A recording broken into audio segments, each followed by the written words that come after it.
Next briefing will be from the PEI Working Group for Livable Income. A proposal for a guaranteed basic income benefit in Prince Edward Island. The main purpose is to provide evidence-based assurance that a basic income demonstration program in Prince Edward Island is both affordable and politically feasible. I'm a former civil servant.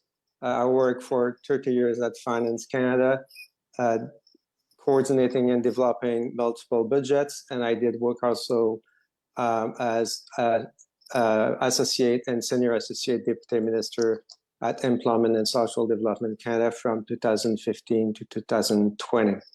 So the report recommends a guaranteed basic income or GBI benefit for PEI residents aged 18 to 64. The benefit would be jointly delivered and financed by the government of PEI and the government of Canada. The benefit would have a maximum annual benefit of 85% of the official poverty line, which is about $19,000 for single adults and $27,000 for a family of 2 adults. And there will be a reduction rate of the benefit coming with higher income. So for every dollar increase in family net income, the benefit would be reduced by 50 cents. The new benefit would interact with existing income-tested benefit and tax credit, but not replace them, including income assistance program that would remain in place. It would be delivered through the tax system the same way as the federal child and senior benefits are. Just to be clear, we're not referring to a universal basic income or UBI, which is a uniform and unconditional payments to all citizens, regardless of their income. The GBI we propose is an income-tested benefit provided to families with low and modest income. In other words, we are not proposing a revolution. Instead, we propose a natural evolution of Canada's social safety net. In building this proposal, we try as much as possible to address concerns that are often voiced when basic income proposals are discussed.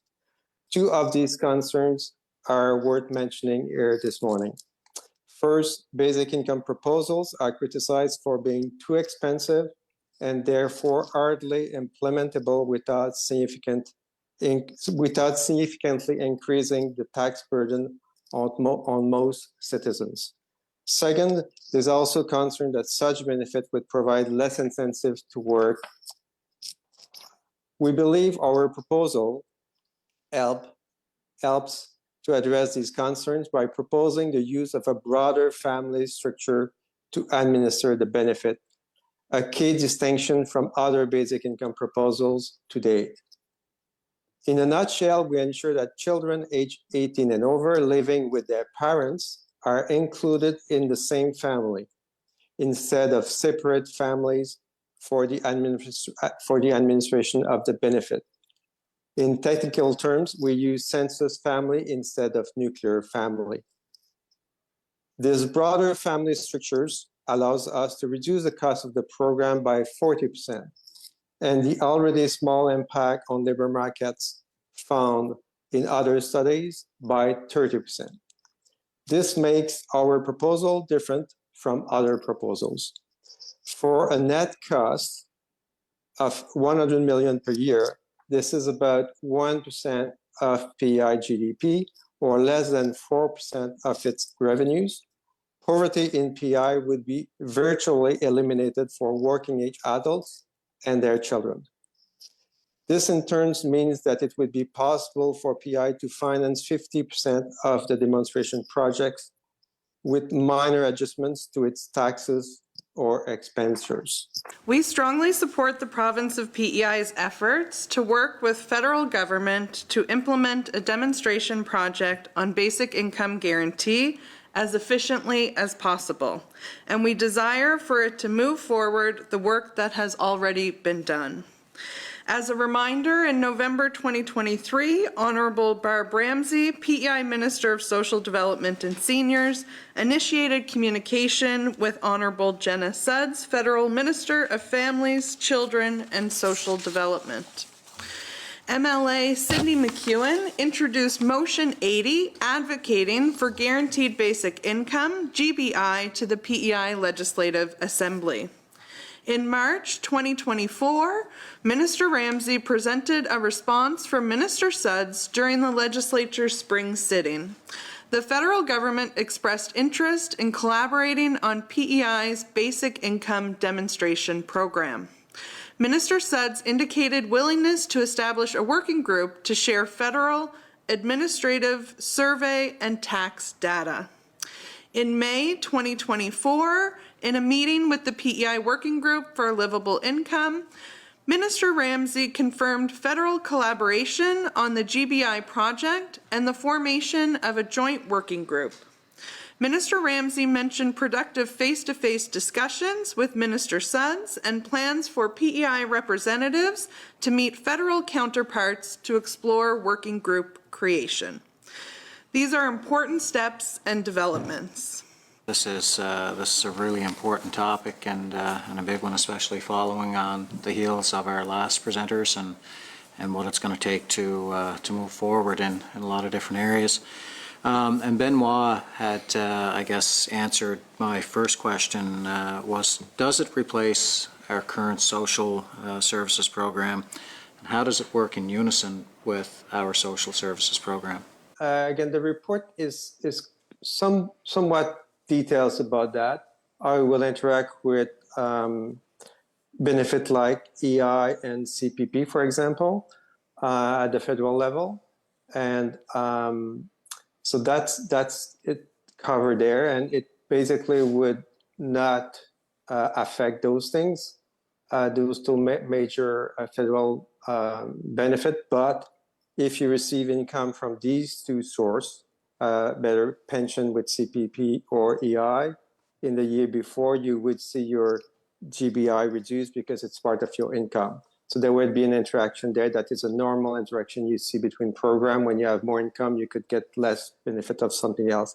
And this will be even more true for income-tested benefit, like for the best example would be Canada Child Benefit, where if you get a bit more income, you would get a bit less of that benefit. You still get more in total of the two benefits, but you get a bit less. There's a low clawback on the CCB.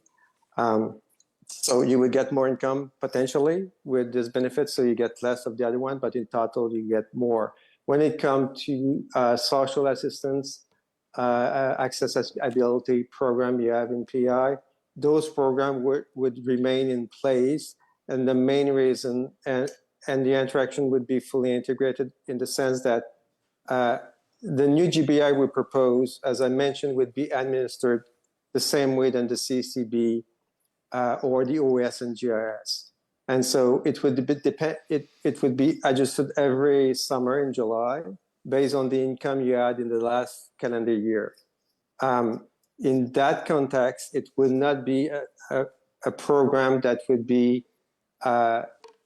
useful to address people who see their income fall unexpectedly in a year and who has no access to employment insurance, who are run out of employment insurance, who need to have access to emergency support like social assistance. So social assistance would remain for these people.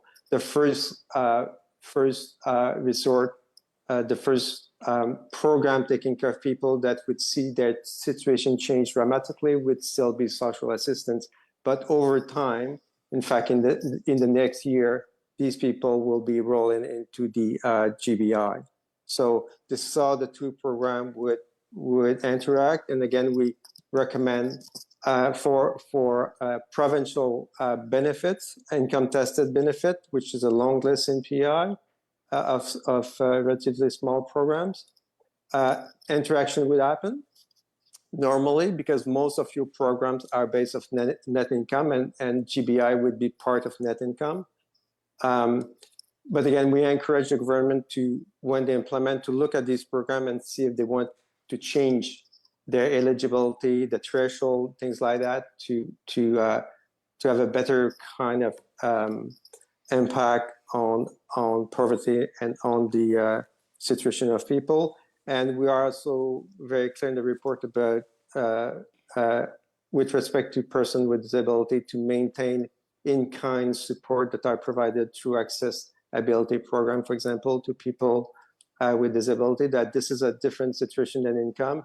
And then this program would be really income, and in-kind benefits should remain for these people. So we kind of discussed a bit the interaction there between these programs, and I hope this is not too long and at the same time gives you a good idea how this would work. It's the single mom that is working a job or two jobs and still really struggling. So I think the guaranteed basic income would certainly benefit that demographic maybe the most. One question, I guess, the impact on the labor market. If this has been piloted in other areas, I look at that 18 to 25 demographic, is there going to be a significant impact on potentially labor market for Prince Edward Island if a guaranteed basic income is implemented? In every place where a basic income benefit has been piloted, it has been shown that the labor market and workforce impacts are not high.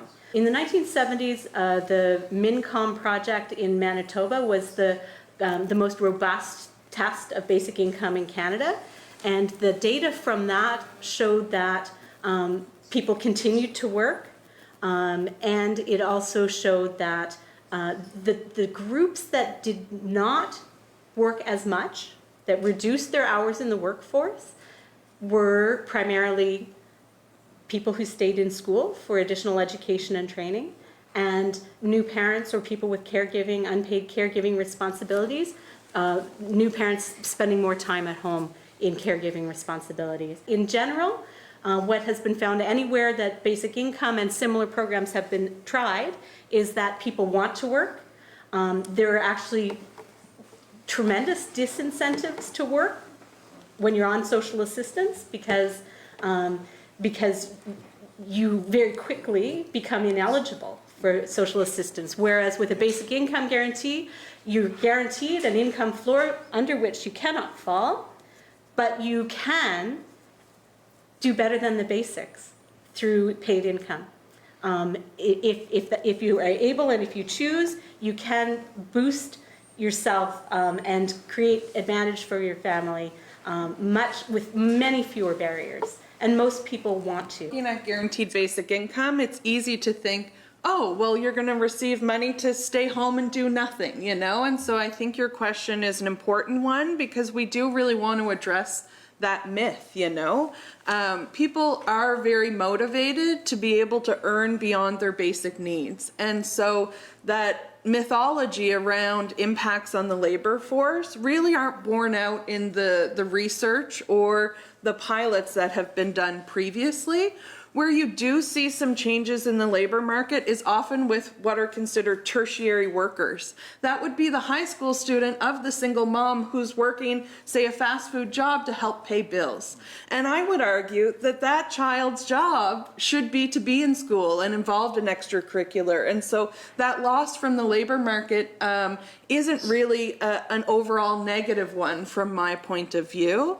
And so what we see is that low wages, where people spend 40 hours plus a week outside of the home, those are a bigger disincentive to work than a guaranteed basic income. And what a guaranteed basic income allows us to do is to have that floor in place. And so like Jane said, people can go back to school to upgrade their education, to transform what their career choices are.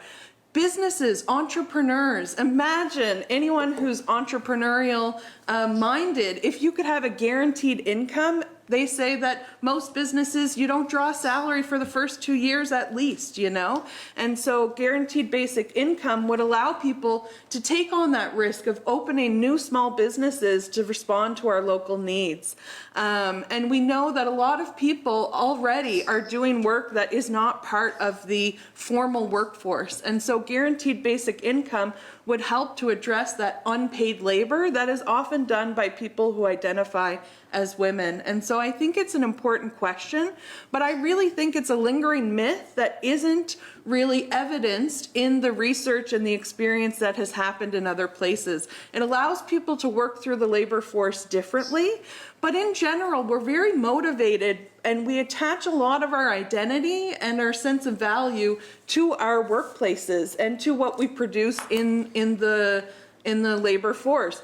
You meet somebody new, one of the first questions they often ask you is, so what do you do? And so people are really motivated to be able to have higher earnings, to have a career or a job that represents them and that represents the value that they place on themselves.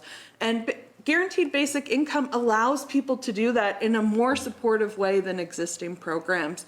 But that idea that people are going to have their basic needs met and not want to engage with the workforce really isn't something that I think we need to be worried about in terms of a guaranteed basic income and PEI. There's two kind of credible group that have looked at the how labor market may react to and how these concerns are exist or the size of them. And so the PBO, Parliamentary Budget Officer, look at that for a basic income of the size about we're proposing here. And the BC basic income panel, David Green and colleagues have looked at that too.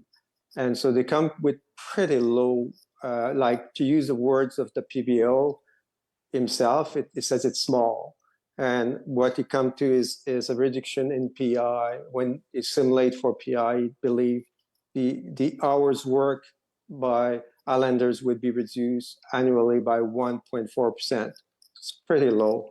And David Green and company for the BC basic income panel came to a range of 0.6% to 1.7%. And they conclude that the 0.6, the lower bound, is probably the most credible estimate because most of the estimates are at that lower bound. So very low impact. Basically a few hours per year per islanders working now. So I don't think you should expect, partly at the low income level, no impact, but probably pretty low impact. But again, this is also why we propose a demonstration project of 5 to 7 years is in fact to see these impact and see what happened. And again, those are the immediate short-term impact. You should think also about what will be the impact like in the long term, the next generation, for example, how these things will evolve. And again, there's enough positive benefit for children from a GBI and also for people to get more training and get into better jobs that you could think that over time, whatever is the impact in the short term, it will be reduced and should over time become, in fact, a positive impact on labor market because of better education and better training. The case, for example, for children from US studies, from review of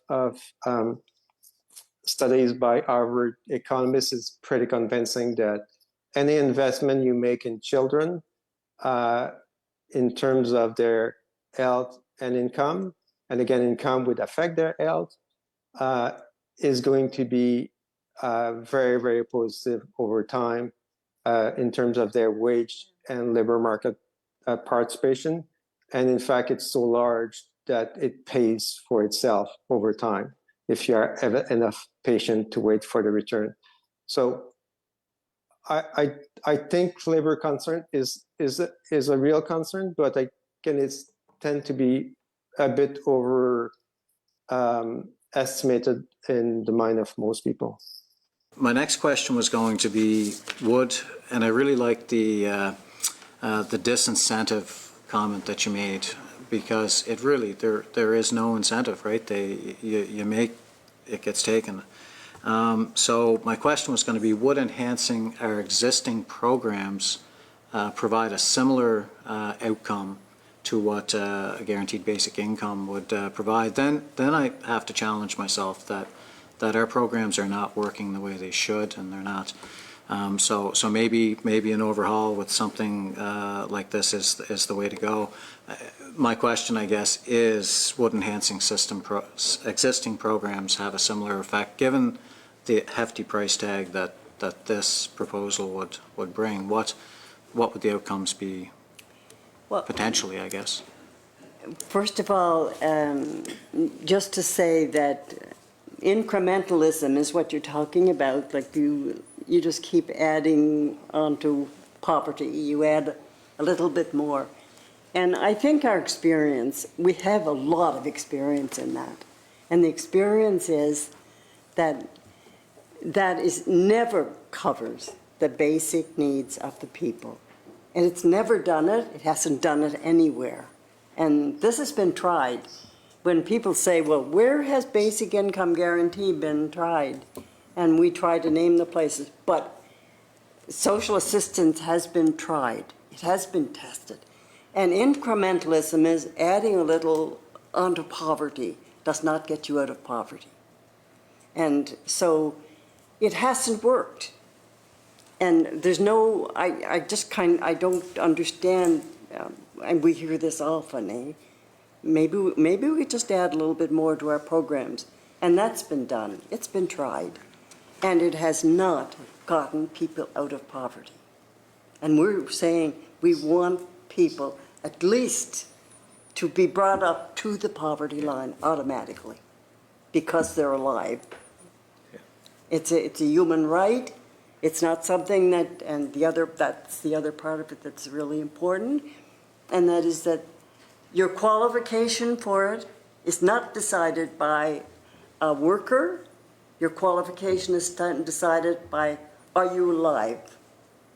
Do you live here? Do you live in Prince Edward Island? And, are you alive? Of course. Mm-hmm. That's the qualification. So, that makes quite a difference, whether you're talking about a single parent family or, it makes quite a difference when what you're getting is your right. It's not something that you're looked at, you're assessed, and you're found worthy. This way, with this kind of a program, you are worthy always, and nobody judges that. A social service system that does not provide help to the struggling single mom that you're describing is not a system that's working, first of all.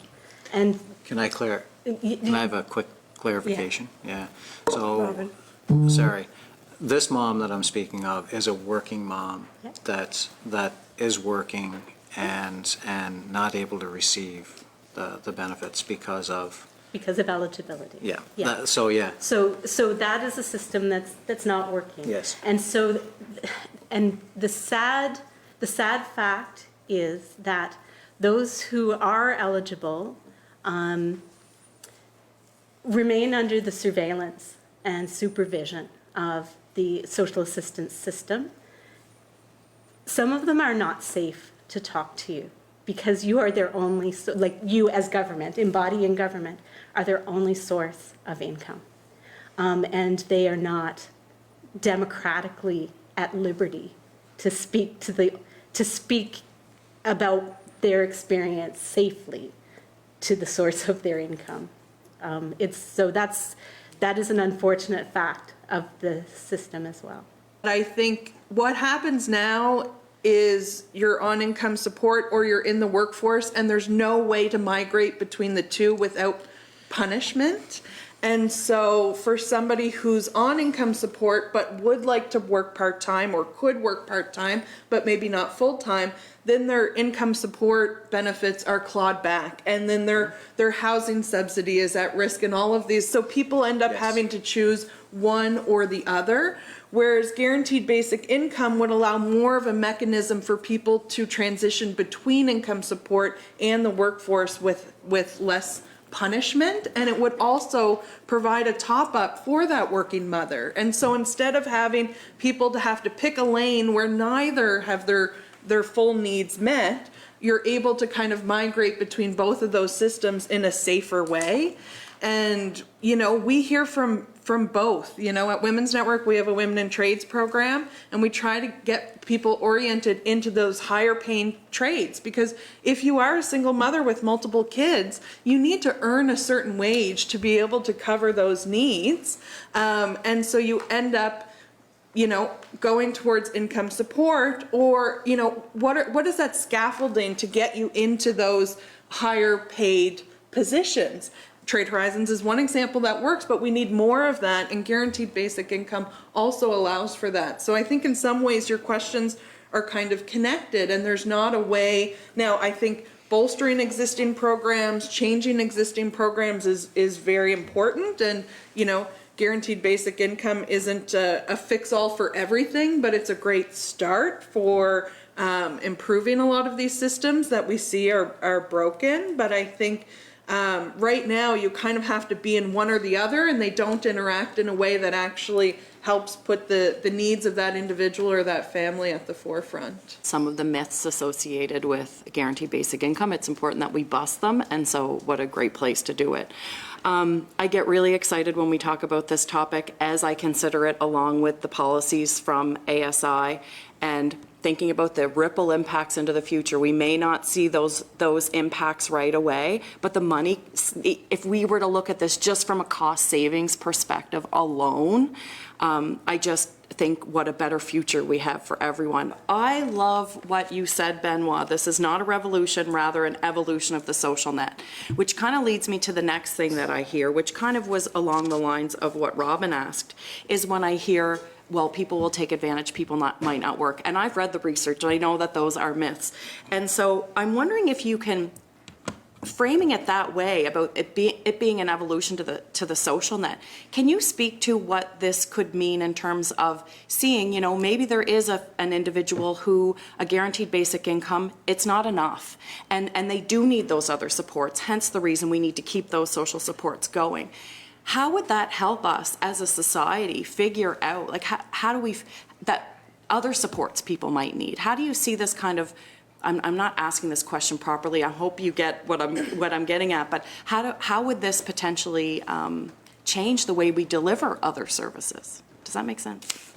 Well, I try in my other answer to explain that a bit, but I think the best example we have in the report is with persons with disabilities, where already in the income assistance and social assistance program, there's higher income support for those people, and there's also in-kind support, dental and other type of support. So that again, which is kind of, it's social assistance. There's a lot of check and balance, as discussed before, and this could probably be changed and improved. But those benefits, you don't want to keep them away or think that you could remove them because you have income support through a GBI that is more complete and really covered the 1864. So those benefits should remain in principle. These people get it because they have some special needs. And basically what a GBI gives you is basically a level of income that ensure you are not at least in deep poverty, to be sure, and you're not too far from the poverty line. And so with giving other income program that exists, if you have children, for example, you kind of approach really the poverty line. So, so that's the way I would think about these other in-kind support. And I would just add, you know, that question around the evolution. It's 2024. I was born in 1985, which wasn't even 40 years ago, although it's very close to 40 years ago. And so much has changed in our society. We didn't have the internet, we didn't have computers, and now we have AI. We have automation in a lot of different ways. Just in the past couple of years with the global pandemic and Hurricane Fiona, our lives have radically changed. And public policy needs to catch up to that. And guaranteed basic income would have had an interaction with all of those emerging needs. And, you know, the days of is climate change real, it's not up for debate anymore because we all see it in our own communities. And the way that automation and artificial intelligence is impacting the labor force is significant. And, you know, we see layoffs in the tech sector. 5-10 years ago, if you were a software engineer, a developer, those were guaranteed high income jobs. And now a team, instead of needing 100 people to do that work, you may need 10 overseeing the tools like ChatGPT. And so I think we really need to look at, even though I think a guaranteed basic income is something we've always needed, those needs and realities are becoming quite acute. And all of these emergent challenges that are going to continue to happen, unfortunately, and get more complicated, all relate to the need for guaranteed basic income. I'm going to start with a question on the cost. And bless you, Benoit, for doing all of that necessary background work to actually come to the politicians with a fully fleshed, evidence-based, fully costed program, because that's what gets politicians' attention, is accurate costs for a program. And as you just said, Jane, we don't know what the benefits of such a program would be because we haven't, unfortunately, had a longitudinal study to do that, which is why we need it here. But the cost of this program, at least the proposed GBI from Coalition Canada, which started here on PEI, of course, $100 million. And that sounds like an enormous amount of money. And I think, Benoit, you mentioned that it's 1% of our provincial GDP here, and if we split the cost 50-50. At a federal level, that is such a tiny amount of money. Even at a provincial level, 1% does not sound, I mean, we sign off on special warrants here for $50 million last year for very questionable benefits. This would create a new program, a groundbreaking program, you said to be leaders in this field and perhaps globally. What would it take? Because it strikes me that at a federal level, if the province were to say, you know what, we're going to pony up our 50%, I think the feds would just be there with this tiny amount of money. But I'm wondering whether, and I guess this is to Benoit principally, but to anybody who wants to talk about it, if our province truly wants to be the leader here, do you think that would make the tangible difference between this just being something we continue to talk about or something that becomes a real program? The costs, effectively, we estimate if you implement this program in PEI tomorrow morning or in a year, let's say more logically, with some preparation, the cost is $100 million, we estimate, given the take-up rate you should expect and all the net out of other costs that basically the program would cost probably more in the zone of 190 million, but then you would save in other programs, and then the net and the take-up would be lower, and so you would get to the real cost would be $100 million. So as you said, 50-50. If you go to governments, for Fed, it's pretty low. PEI, it's pretty acceptable. I believe it's not very large cost to do a program of that type at the level of the benefit we're talking about. So to me, the real barrier of cost, which was pretty high, right? Because when you look at these programs and you follow the typical approach of nuclear family, the costs would be higher for PEI, but at the national level, for example, this would become the most important program in Canada.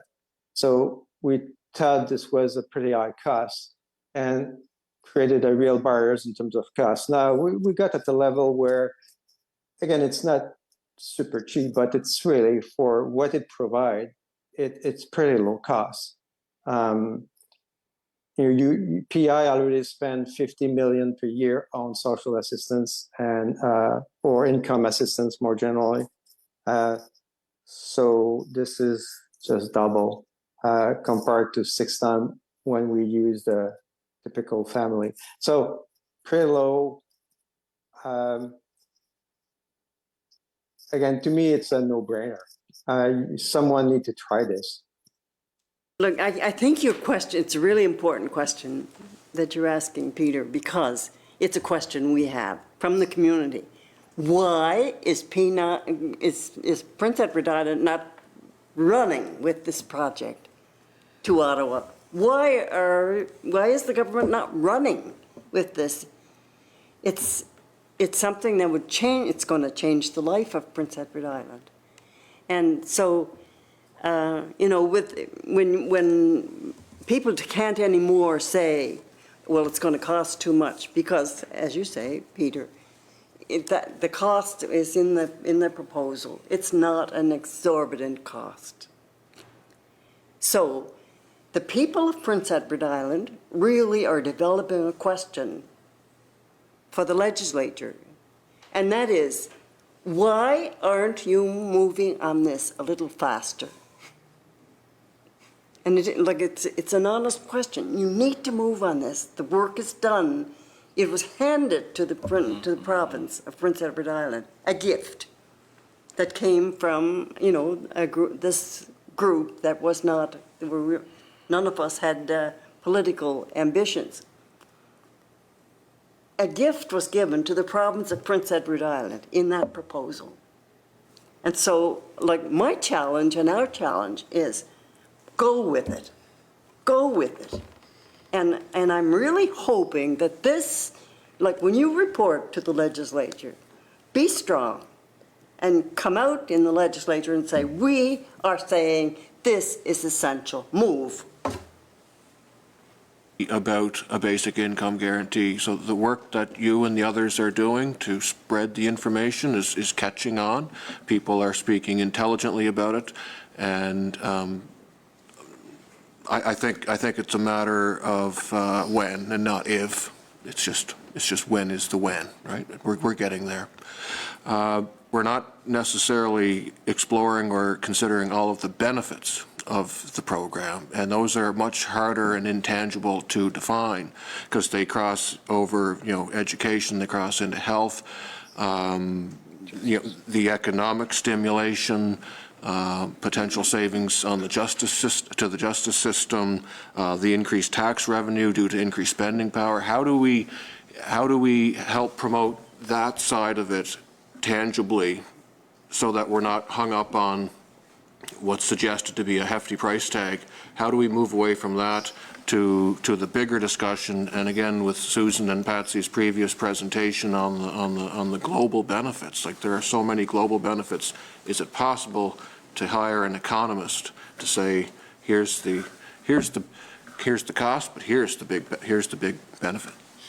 Well, you could try to hire an economist to do that, but to be clear, effectively, in the gross cost, which is presented in the report, which is 188 million, this is a gross cost, so doesn't account for any benefits and doesn't account. You mentioned one is, you know, higher provincial sales tax that people would pay on what they buy to get more income, for example. It's one example. This one is covered, we try to cover it into the net cost. So when we talk about the net cost, it kind of net out these things that would come back in the fisc coffer. So the net cost is 100 million, we believe is an estimate with some range around that, but 100 million. In terms of the health, justice systems, education, all these other benefits, not covered. Again, as I mentioned, the report is pretty clear about, you know, the impact this would have on children that are now living in poverty, that would no longer live in poverty. In terms of the next generation, they would really, the evidence is pretty clear that they would kind of bring, this would bring benefits to them in terms of their well-being, but also in terms of their government revenues. So that's pretty clear, but it's next generation. What happened in between on the health system, education, all that, it's more fuzzy. Like I would say the big one, the one you mentioned, health, I think evidence in the literature is pretty clear about the interaction between socioeconomic indicators and health, and within socioeconomic indicators also a huge correlation with income. So when you look at income, health, a huge correlation. We know that in most provinces, a lot of the spending is done on the lower income people disproportionately. And so this is true in every province. This is true in Canada overall. So then the question is, so to me, the problem, the report doesn't go further into that because we look at the evidence and there's no real super clear, solid evidence about the link from income to health. So probably you have to think about bidirectional impact for a given, which is not a problem. The problem is trying to figure out the impact from income to health. What is the impact? What are the other factors that account for the impact and that would change the impact, and how long it take to get the impact, and what will be the quantum? This is a high price target to figure out this answer. There's not much in literature that really go after that. And so I would say that most economists in the group, I would say all of them, agree that there's very likely to be an impact. We're quite unsure about how long it would take and what will be the impact. So there is clearly a savings on the outside and a benefit, but it's pretty hard to pinpoint what is it exactly. And I wish you good luck if you hire an economist to find solid evidence for that. My only other question is just, seeing the change year over year and more momentum behind a program such as this. I guess for me, when I really opened my eyes to it was in the last election campaign, 2023, the PEI Medical Society came out with a written statement in favor of it, and that sort of really piqued my interest because that was getting to the thinking of what we just discussed here with Benoit, was the non-tangible corollary benefits that are harder for economists to put the benefits on. But I guess my question is, how do you gauge where we're at now for your advocacy efforts to continue to be able to promote and advocate? How are you going to the different groups like the PEI Medical Society, encouraging more public statements, polling, for example? What can be done to sort of keep this train moving? What we would really like to see is a statement from the government of Prince Edward Island that we're on this and we're moving. And I know it has been handed to the minister, and that's at the appropriate place. But I just really feel we're at a point right now that if Prince Edward Island doesn't move on this, I think we're going to lose it. It's in our hands. It's in our hands. I mean, it's in the hands of the government, but it's also in the hands of the community. And there's just something happening in Ottawa that makes us all a little nervous. And we don't need another federal election before this gets into place.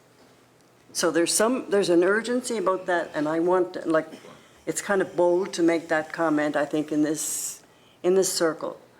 But I'm just saying that what we need now is not just, an analysis of this cost and that cost and so on. That's been done.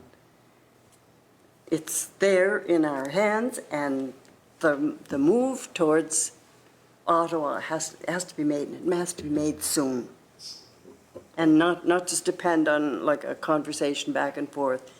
And I can see getting a working group being really important, because what has to be worked out as well is how is the province and the federal government going to work together on this? That's a question that needs to be worked out in a working group with some really strong bureaucratic people there who know the the ins and outs of that. That's something that needs to be done.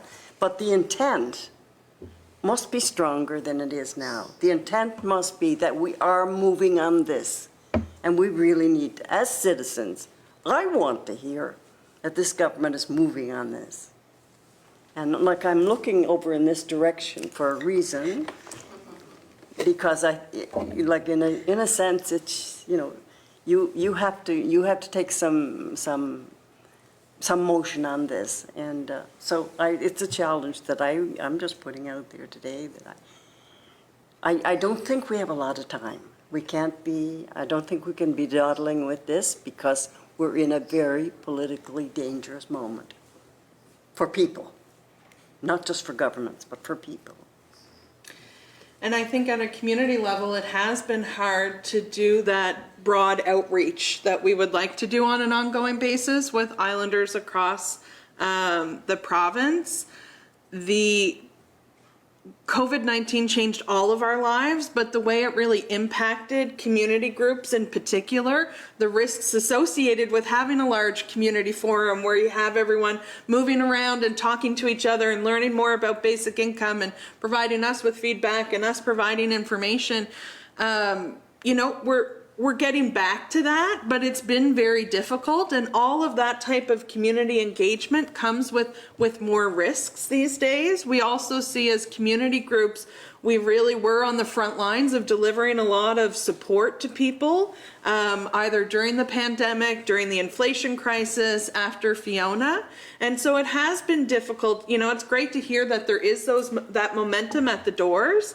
But I think we feel like we would like to be able to do more in tandem with what government is doing at the political level as well.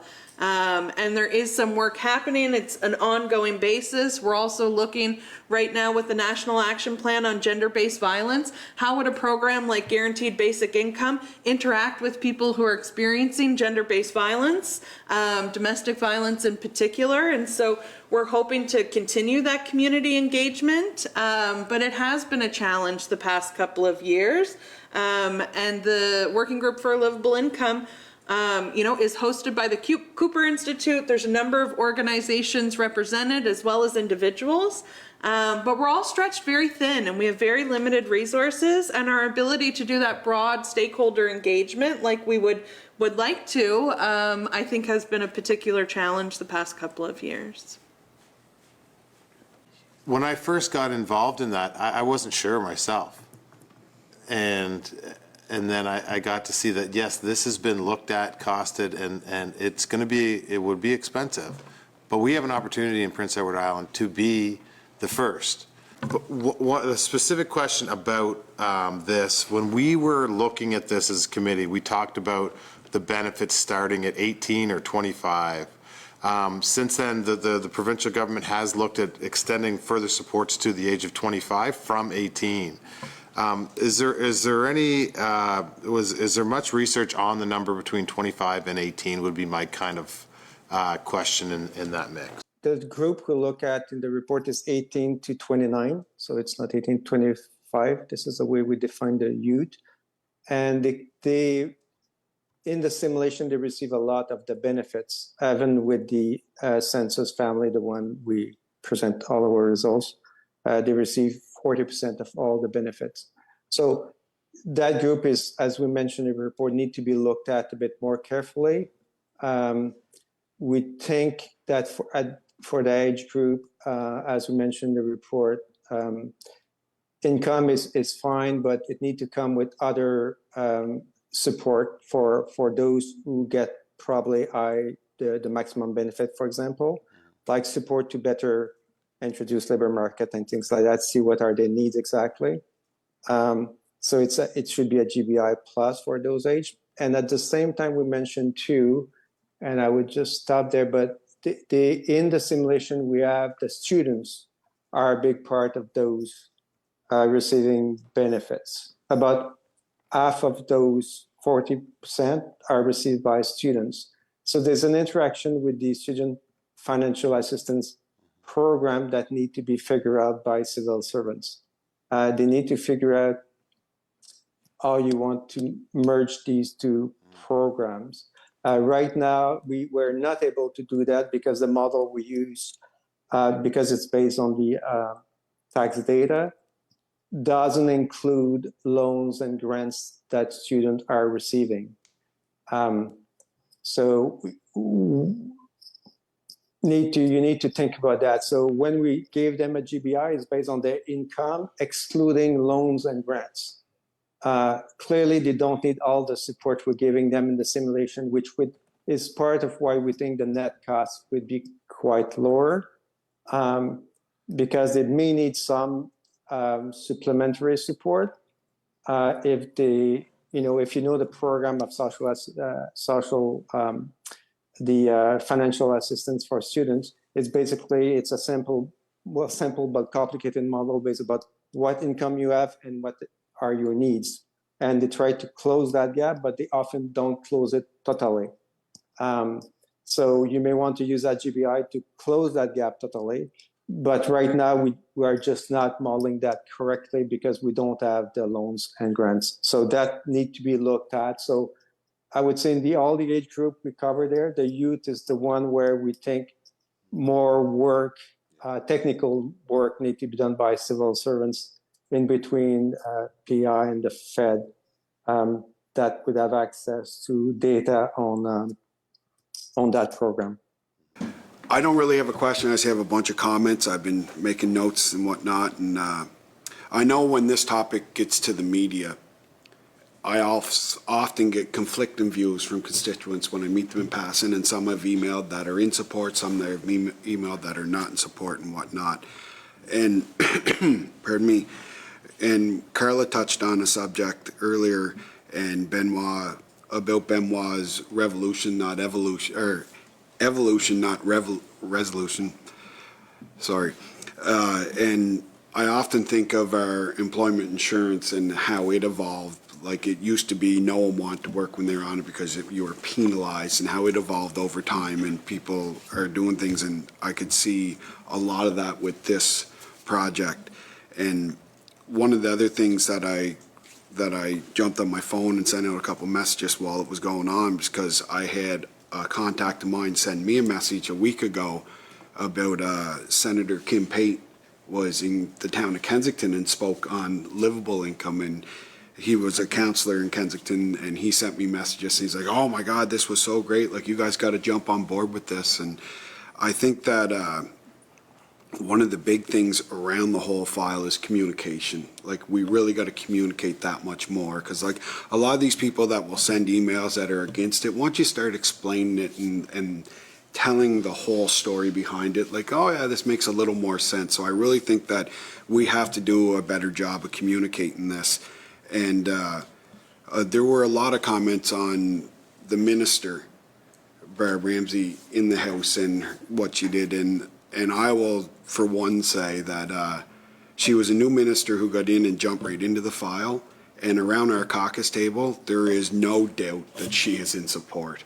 And you have a lot of support, like with MLA Sidney McEwen. He's the first to boast up and want to argue about this because he is so passionate about the file as well. And I just in closing, I just want to say that where you may think there's not a voice, there is. Like the minister, I think she said she's going to continue to advocate with the federal government for this, and I know she is. I think I've heard from you mention that there hasn't really been a real true program put anywhere else in Canada. Is that correct? Like there's Not for 5 to 7 years. So the most recent experiment was with 3 communities in Ontario that had a pilot that had been promised to continue that was canceled with a change of government despite promises. So my question is, why PEI? Why us? There's so many reasons. First of all, thanks to the tremendous work that people in the community, reaching the grassroots, reaching out to the Working Group for a Livable Income, reaching from the Working Group for a Livable Income, there's a great deal of knowledge, and we've been able to tap into the community wisdom about what people need and what solutions they see as really viable.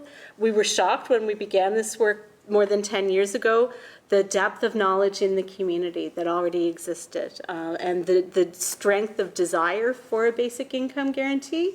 And that led to, communications, as you've just said, with and among political folks, civil society, like the medical society, so that we've created a community and culture where there is some general knowledge and understanding of basic income guarantee. We have organizations like Women's Network and Cooper Institute and our own organization that have put basic income guarantee as our first policy recommendation, our first policy ask.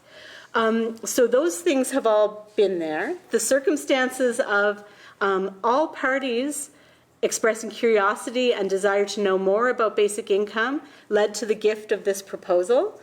And the proposal makes the case very clearly that a province-wide program that resolves those kinds of technical challenges that might come up by bringing the federal and provincial civil services together to talk through any challenges that exist would make a program starting in PEI uniquely scalable to all of Canada, because those provincial, federal things could be sorted out.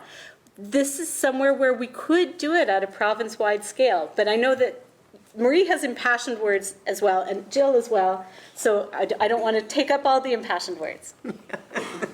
Well, my first response was, why PEI? Marie Burge is a big part of that, and has worked tirelessly around this issue for a long time. But I think, just to add on to what Jane has said, if the federal government were to partner with a municipality with a similar population size, they wouldn't get that interplay between what is provincial jurisdiction. And so we are uniquely placed in PEI, where you could have it in a smaller jurisdiction, that interaction with the federal government, but you would have a better sense of how the impacts on all of those provincial jurisdiction programs are, and that's an opportunity that, if it can work here, it can be exported to other parts of the country, just like Medicare was originally, started in Saskatchewan and then brought to the rest of Canada. And, I think it's worth naming that there was a lot of people who didn't support a public health care system at that time either, but as that policy got put in place, sure, there's a lot of challenges within our healthcare system and the delivery of services today, but there's still a lot of support and valuing of that public healthcare system. And so I do think that's really important, but I do think there's been a lot of grassroots work that's been done by people like Marie for decades in PEI, an all-party legislative motion in support of basic income guarantee, and then that uniqueness of our smaller size, but that provincial jurisdiction makes PEI a really great place. I've heard from a lot of people who work at the federal level, often if something works in PEI, it can be scaled to other jurisdictions. And so it is a great place to start things and bring it to the rest of the country. Should we let Benoit get a word and let you have the last word, Marie?